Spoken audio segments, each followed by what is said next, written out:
Welcome to the Intuitive Eating and Body Positivity podcast. I'm Terry and I'll be talking about all things intuitive eating, body positivity and health at every size, and shaking off weight stigma, diet culture and food rules so that we can all have a better relationship with food and our bodies.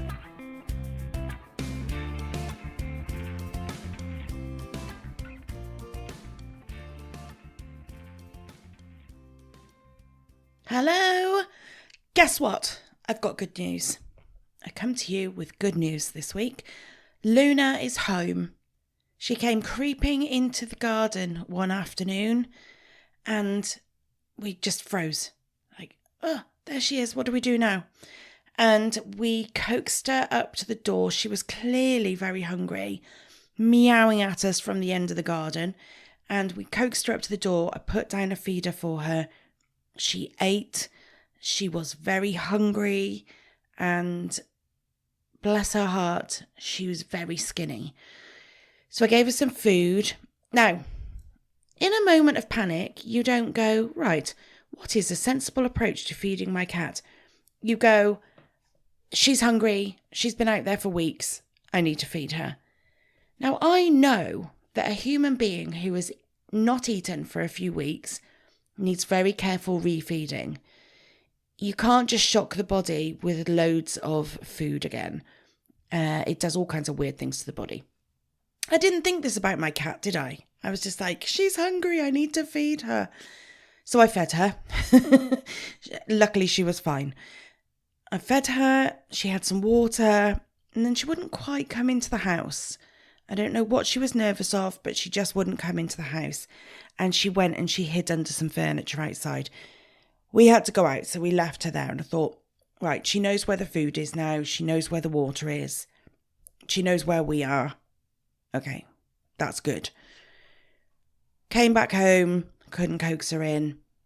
And then my daughter comes home after work. Now, she works really weird shifts, like not weird shifts, but she works very late. I think they're weird because I wouldn't do them. But she works until early hours of the morning. And so she comes home at about 3 o'clock in the morning, 3:30, she's looking at going to bed, turns the light off, and there are these two little eyes peering through the cat flap. Yeah. There she was outside. She didn't really know how to get home. She didn't know how to get in. She didn't know how to come through the cat flap because, if you remember, she bolted. That was it. She just bolted through it very quickly. And she's never known how to use it either way.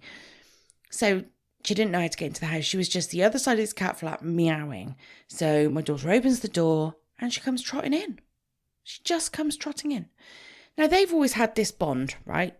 When she was brand new to us, the cat, not my daughter.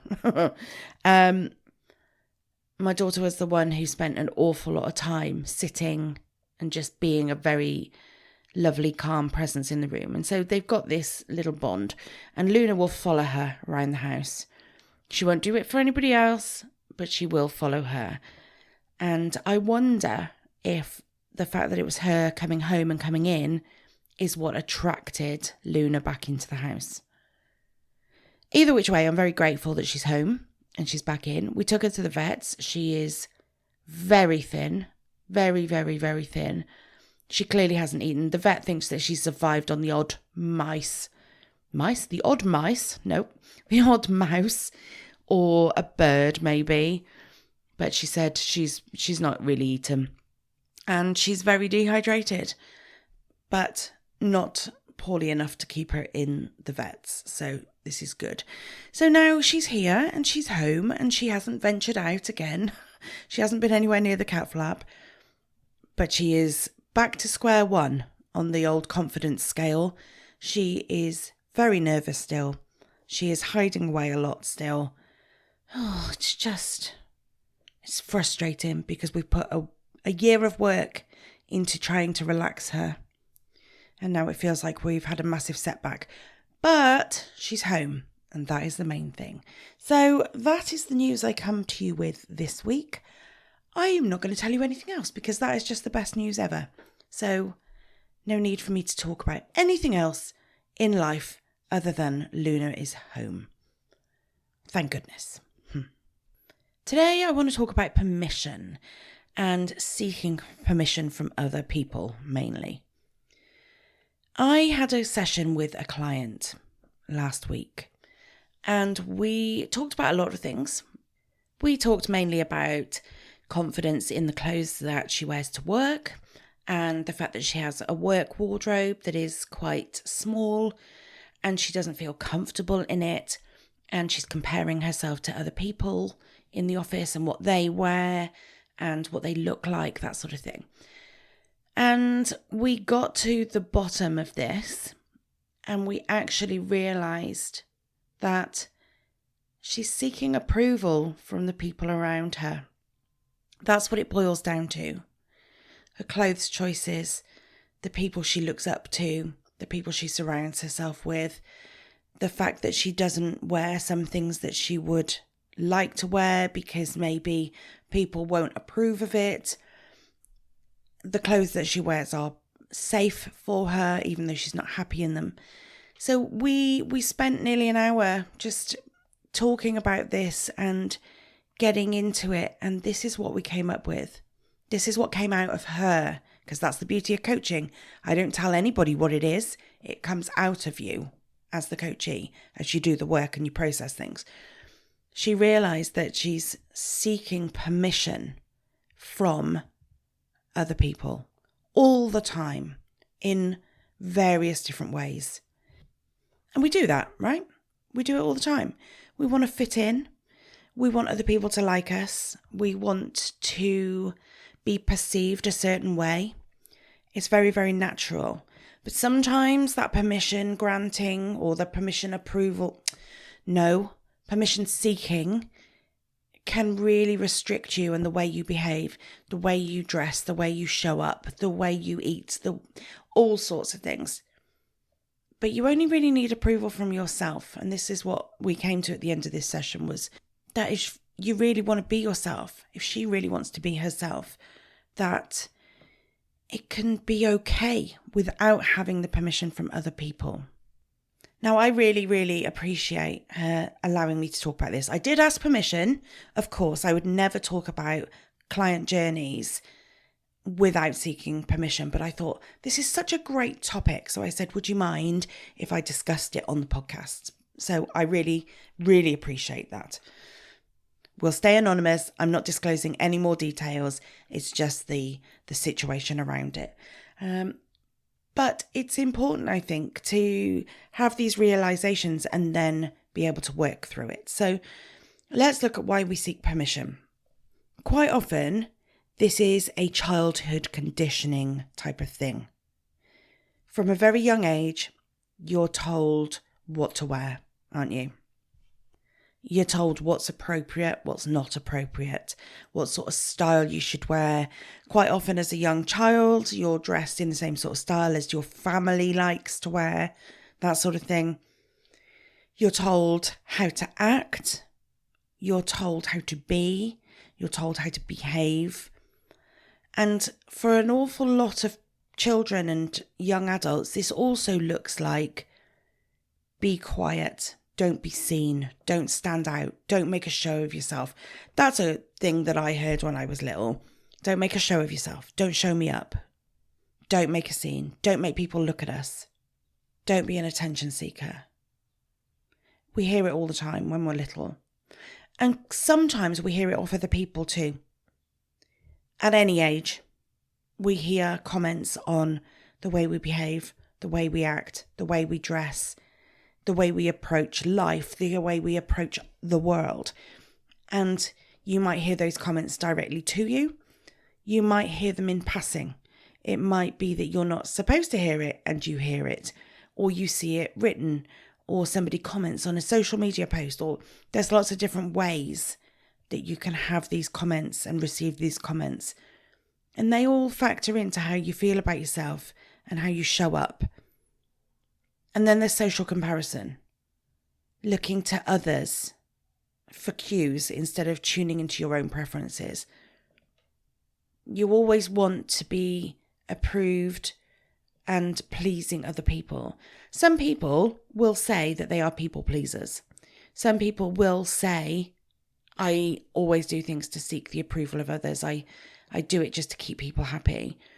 But even if you're not what you would consider to be a people pleaser, there's always going to be a degree of you that is seeking that approval from others, is comparing yourself to other people and wondering if you fit in, wondering if other people like it, wondering if other people are happy with what you're doing or saying or being, you know? This used to be a survival mechanism for human beings. Maybe it still is to a degree. The safety is in numbers. The survival of the human species is to do with groups of people staying as groups of people so that they out-battle, outrun, out-whatever other groups of people. This is how the human race survived, through groups and people being part of I keep saying groups, but I don't know how else to describe it. Basically, if you were in a group, you were safe. And so that is in us as human beings. We do want that approval. We do want to be a part of a group. We want to fit in. Nobody wants to stand out and be the target. But there is a cost to this. There's a cost of always seeking that permission. Holding back your personality is a big one. Maybe you have a dress style, a dress sense that doesn't fit in with your group of friends, that doesn't fit in with your colleagues. Maybe your office has a certain dress code, a certain style of dress that has to be adhered to. But you have dressed yourself down really to fit into some boxes, and there's absolutely no element of your style anymore. Well, that's you suppressing you. That's you suppressing your personality, your quirks, your humour, your individuality. Productivity also gets drained as a result of these things. If you are spending your time at work worrying about what you're wearing, whether you fit in, whether it's acceptable, if you're wearing clothes that you don't like, that are not comfortable, that you don't think is your natural style, maybe it fits, but you don't really like the style of it, you know, you can end up focusing more on how you look rather than what you're capable of. And your focus shifts because not only are you focusing on the clothes, you are also losing a confidence. You are not showing up fully. You are not showing up in this confident, powerful, assertive, maybe happy way that you know you can, because a part of you is restricted or a part of you doesn't feel confident. And with that, your productivity drains because you're so worried about yourself that you don't then focus fully on what you're doing or what you're supposed to be doing, or your job, your family, your friends, you know, whatever situation. It's not just productivity. This works across the board. You don't focus on the moment and the time that you're in because you're focusing on the other things, you know? And you miss opportunities then as well. You know, going back to the workplace, this means because you're not really very confident, you're not speaking up in meetings. You're not being as active a person in the workplace as you can be. You're not showing up fully at work. It's almost like you can't be you until you've got the permission of everybody around you. And that's really not that achievable. It's not that achievable because people are difficult to please. They really, really are. You could be wearing something that you feel great in. If it is not somebody else's cup of tea, they're not going to like it. And you can't do anything about that because their tastes are their tastes and your tastes are your tastes. But you're letting their tastes influence what you do and what you feel and what you are in the workplace or in your group of friends. You know, I'm going to say workplace, but let's just go with wherever you are at any time.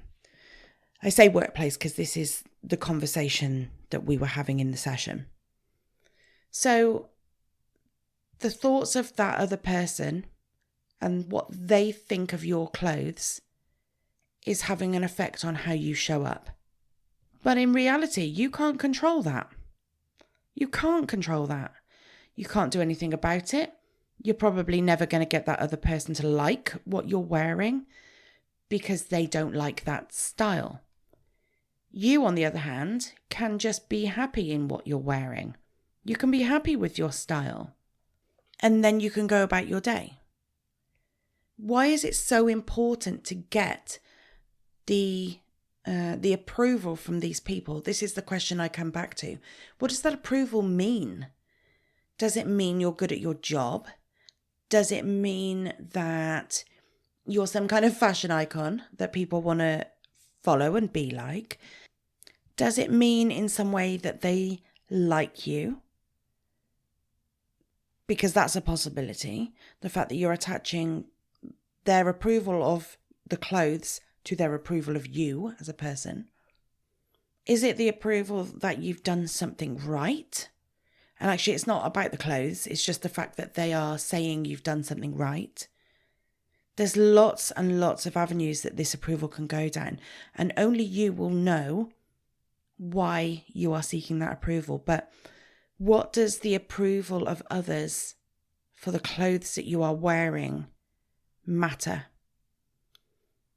Why do you need people around you to like what you're wearing? Now, for the lady I was talking to in the coaching session, she wasn't going after anything completely out there as a clothing style. Her preference for clothes was not anything mad crazy. It's not like, now, I'm going to use this as an example. I don't mean that these clothing styles are mad crazy. What I mean is there are extremes in clothing, right? So it wasn't like she was wanting to go head to toe goth, black, big kind of goth emo dress. You know the style I mean, right? Everybody knows what gothic and emo means, right? Surely. It's not like she was doing that. It wasn't like she wanted to rock up every day in traditional 50s style Lindy Bop dresses. Do you know what I mean? Actually, there's a lady here where I live. She dresses like that every day. I see her in town quite often, and that is what she wears. She wears these, they're cute. It's not my style. This is a prime example. It's not my style, but she looks great. She wears these Lindy Bop dresses. Is it Lindy Bop? Lindy Hop? I think it's Lindy Hop, the style, isn't it? She wears Lindy Hop dresses, these funky patterns, largely big, dots and flowers and things, and all the, what is it, the underskirt that goes underneath these dresses that keeps them kind of kicked out, 50s style. They're like the netting and stuff that goes under them. She always has her hair done 50s style, with the big kind of, I don't know what these things are called. Are they like big barrel curls? Is that what they're called? And her makeup is 50 and her jewelry's 50. Her shoes are from the 50s or look like they're from the 50s. She looks fabulous. But some would say that that is out there. Some that would say that that is an extreme style of dress. And so you get my point. It can take some real confidence to wear a very unique, extreme style of clothing and to feel comfortable and confident in that. Absolutely. However, what we're talking about here is tailoring your workwear a little to your style. Maybe your workplace, they typically dress in blacks, greys, navy blues, sharp suits, that sort of thing. Well, maybe your style is to wear a suit, but you like a bright colour. Maybe you like a hot pink trouser suit, Or maybe you like a bright yellow dress, whatever. My point is, you can still be work appropriate while having a bit of you in there. And it takes a little bit of courage, I guess, to be able to put yourself in that position and say, no, I'm going to dress appropriately. I'm going to dress suitable for work. I'm going to dress suitable for the job that I do, the people I see, the clients that I meet, whatever it is. And still be me. That's still possible. Where is that balance for you? And to get that, are you going to be walking into the workplace saying, I need permission from the people to know that this is okay today? Or can you just wear it to work and know that you don't need other people's permission? You are going to wear it because it is work appropriate and it is the style that you like, and it puts a smile on your face and it makes you feel like you're dressed and ready for the day. What does that look like and feel like for you? Daily practices can be really good here as well. So checking in with yourself is a good one before you seek approval. So if you are going to, let me think of another example that's not clothes. What about eating lunch at work?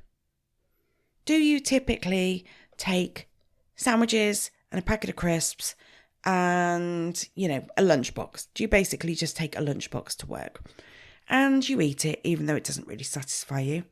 When actually what you would like is to take a cooked lunch and sit down in the staff room with a knife and fork in hand, eating your hot lunch.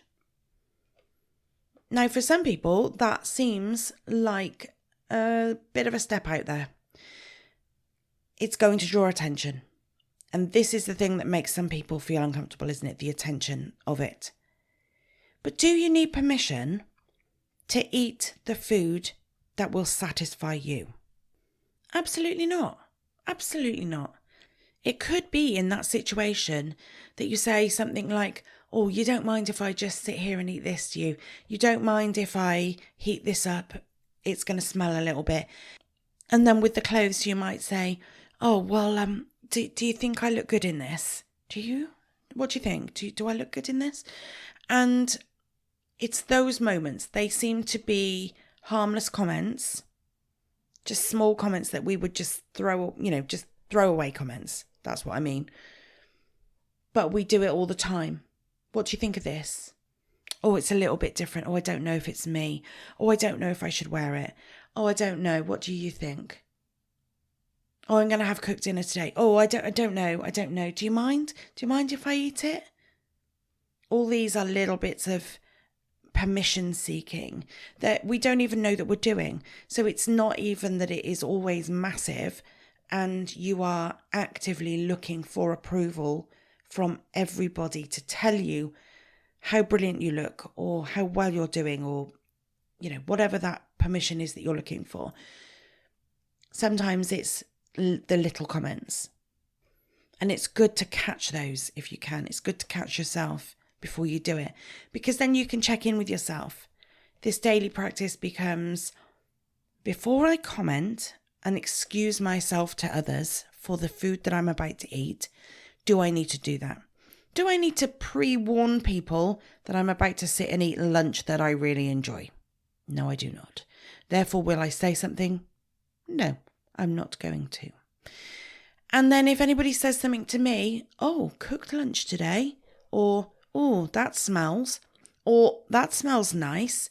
Sometimes that even with a positive comment, we feel the need to do that permission seeking, don't we? Oh, that smells nice. Oh yeah, it's just leftovers. I thought I'd just, eat them up today. And oh, you don't mind, do you? Shall I open a window? Before you know it, you've gone down a rabbit hole of asking permission from other people. So when it comes to the clothes as well, it's sometimes harder to get that approval. And because you're seeking the permission, you're seeking the approval, you are almost waiting for the comments. So you spend the day waiting for those comments. and then you excuse it or you ask for that permission. But what you can do is stop yourself from saying to people, oh, does this look okay? Does it look okay? Now, it's nice to have other people's opinions if you trust them, your family, your friends, if you trust them to give you an honest opinion. Like, what do you think of this dress on me? What do you think of it? And they might say, oh, well, it doesn't quite fit you right here, or, oh, it doesn't, whatever the comment is. If it's a negative, it might be like, it's not for you, or it doesn't quite fit you right, or I don't know. I just don't think that it's your vibe. But also the positives might be, oh, it looks fantastic. It looks really good on you, or it fits you beautifully. It's your colour. Whatever the comments are, it's nice to have that from a trusted person if what you're wearing is very, very important to you for an occasion or an event, whatever. But on the whole, do you need those approvals? Do you need those opinions from others? Can you get dressed and look in the mirror and decide how you feel? Can you put something on, decide how it feels, and then look in the mirror? And if you love it, can you just wear it? And if you hate it, get rid of it, take it off. If you're not too sure, then maybe it's not for you because you only really want to wear things that you really like. But do you need to ask that permission? Do you need to go and find your husband, your partner, your girlfriend, your dog, whoever, and say, what does this look like on me? The old thing, does my bum look big in this? I haven't heard that for years, actually. Somebody say that. But that used to be a thing, didn't it? Does my bum look big in this? But do you need to ask that question of people? Do you actually need to ask that question? What is the benefit to it? They're going to say yes, and you're going to get a kind of nice pat on the back, and you're going to feel good about it. If they say no, you're going to feel bad about it. And what if you put those clothes on, felt really good, and then said to somebody, what do you think of this? And they go, well, that's just shot you down, hasn't it? You felt good until you asked that question. And ultimately, it doesn't matter what other people think of the clothes that you are wearing. If you like them, if you feel good in them, you don't need the permission of others to do that, right? So be careful with these little things that you're doing, these little things daily that are creeping in. Just be mindful of them. And reframe it. Reframe that comparison. Be mindful of who you are and who you're looking up to and whether that's actually aligned with who you are. Now, by this, what I mean is sometimes we spend time appreciating others, comparing ourselves to them, wishing you could dress like them, wishing you could do your hair and makeup like them, all that sort of thing. But then if you drill down into it, what is it that you're appreciating in that person? So you might look at somebody and be like, I love their clothes. Really, really love their clothes. I wish I could dress like them. And you think about it, and actually, do you want to dress like them? Do you want to wear the clothes that they're wearing? Or you might look at them and go, God, their makeup. How do they do their makeup so brilliantly? And then when you think about it, do you want to spend that time every day getting your makeup just right? I personally would love to be able to do my makeup the way that some women can do their makeup. I'm really not good with it. I'm basic at best with my makeup. Do I want to be able to do it? Yes. I'd like to be able to know how to do it. Do I want to do it on the daily? No, I do not. I want my morning routine and getting ready for the day to be as hassle-free and as short as possible. I don't want to spend half an hour getting my makeup right. I think I might spend a minute or two. Well, no, I spend longer than a minute or two. But honestly, it's no more than about 5-10 minutes just putting my face on. And that's the thing. Do you admire them for what they are and what they can do and what they look like? Or do you want to be like them. Because this is a key thing in comparison, right? Comparison is us always looking at somebody else and going, I wish something. Think of somebody now that you compare yourself to all the time. Body-wise, clothes-wise, hair and makeup-wise, whatever it is. Now, what do you really want to be? Or what do you want from that person for yourself? Are you actually just admiring that person? And it's not a comparison thing, because that's all right. There's nothing wrong with that.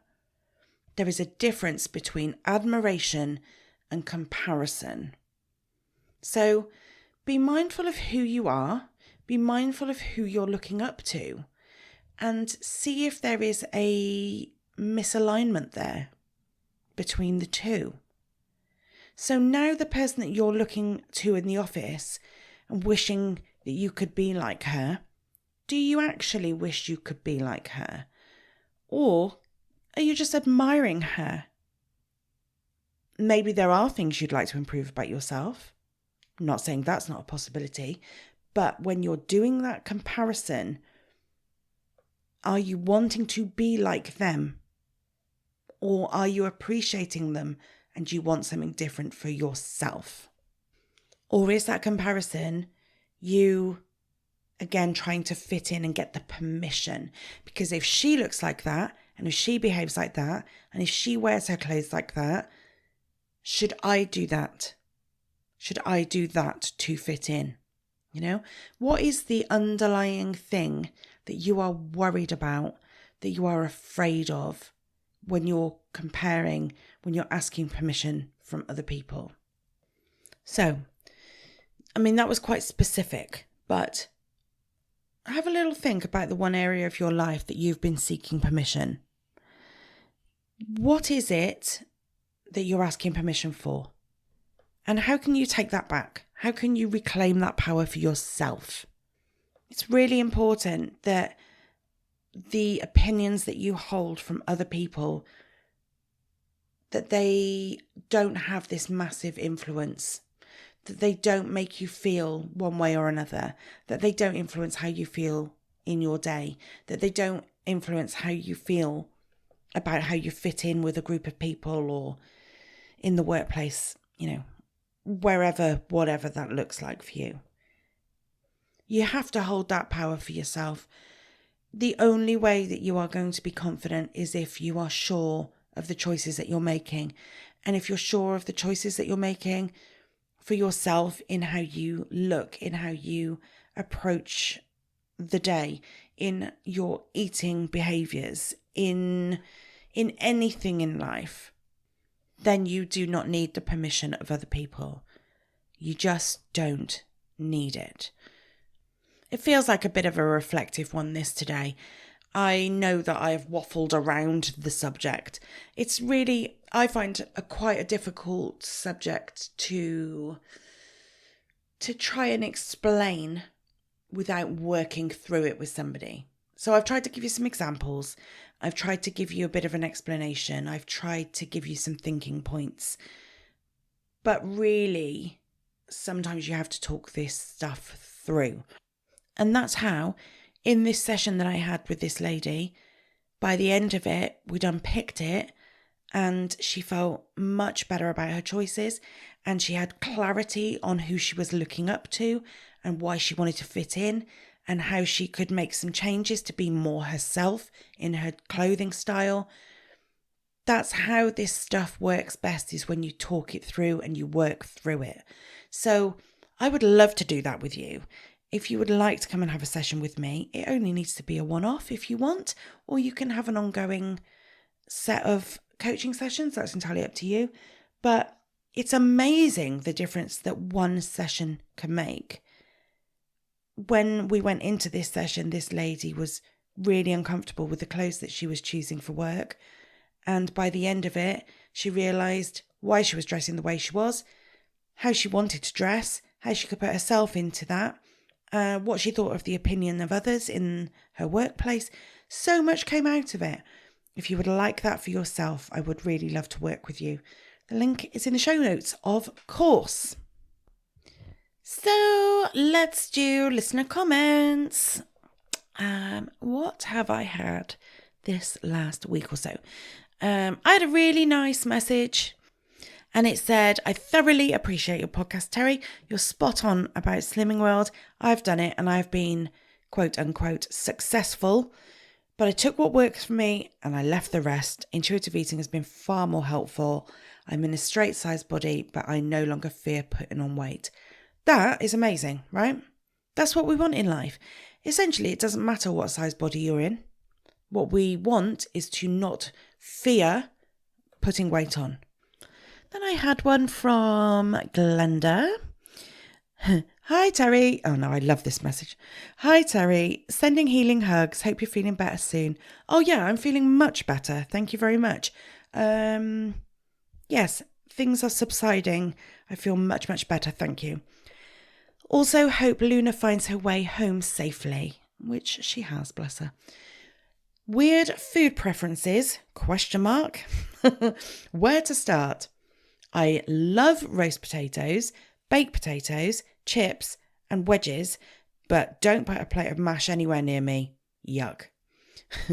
On the jelly theme, love jelly, love ice cream, but don't even think of putting them in the same bowl. Creamy jelly, yuck.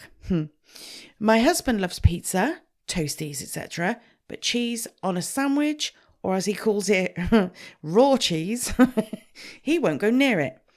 Love this topic. We're all a funny lot, aren't we? I like that. Yeah, I'm with you on the jelly. I mean, you heard me say from the weird food preferences episode, I do not like jelly, right? I don't like jelly. But I know what you mean about the jelly and ice cream thing. That is a weird combination, isn't it? Also, raw cheese. That did make me chuckle. That made me laugh a lot. Raw cheese. Yeah, it's brilliant. Also, don't want to speak too soon, but I had a comment from my troll that just said, "Oh, Terry," or something that basic. And I haven't heard from them since.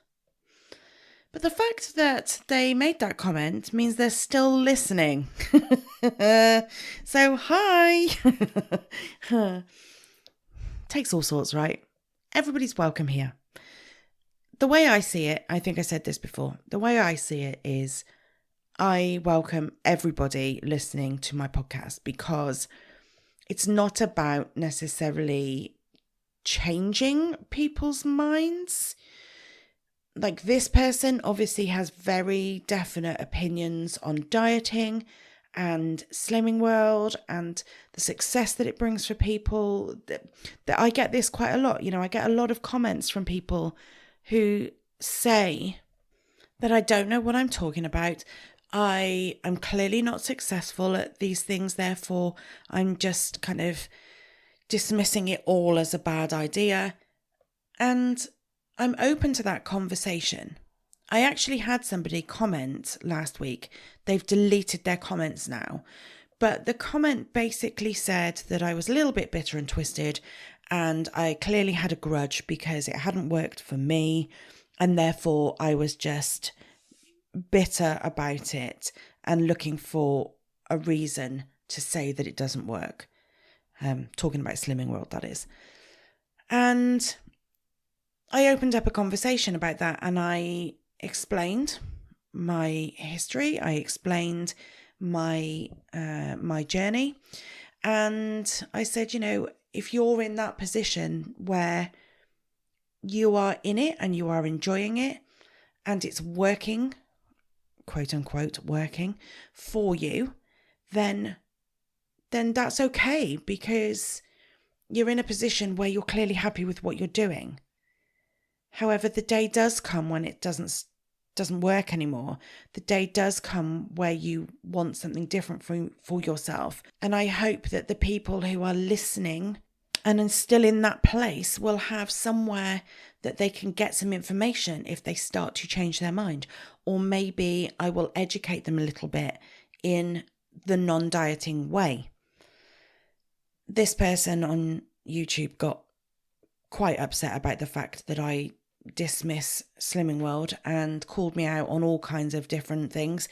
And I put my comment back and I asked her politely to be mindful of the comments that she leaves for other people, because commenting on people's bodies, which she did to me, commenting on people's bodies and they are their personal choices, is very upsetting for a lot of people, because you don't know who you're talking to. You don't know what they've been through. You don't know what their mental health is like. And so I just asked her politely to be mindful of that when she's making comments on the internet in future. And she's deleted her comments. Now, good. I'm pleased, because firstly, it's negativity and I don't want that. Maybe she felt bad for the comment and deleted it. Maybe she felt like I'd called her out and she wouldn't look good if other people read it. I don't know. But for whatever reason, she's taken the comment off. Now, I am obviously here for the people that want to know about this stuff. I'm here for the people who want to learn and want to be more involved with intuitive eating and body confidence work. I am all about that. But I also hope that I am a resource for people like that who are in dieting, believe in dieting, but they're open to hearing other things. One day, maybe I'll be a resource for them as well. And if they know that I'm here when they're ready for it, then that's fine. I'm happy with that. So, I don't mind a troll every now and again. I don't mind a negative comment. I really don't, because I'll just have a conversation with anybody, me. I'll talk to anybody, me. I'm sat here talking to you, aren't I? Anyway, I feel like I have waffled on for quite some time now. What are we? We're 40 odd minutes, aren't we? So I'm going to end it here. And I hope you have a lovely week. I hope you do a little bit of reflection on the stuff I've talked about today. And I'd love to hear from you. I really, really love your comments. So keep on coming. Let's keep having a conversation, right? That's what it's about. Let's have a conversation about this stuff. And I will speak to you next week. Take it easy.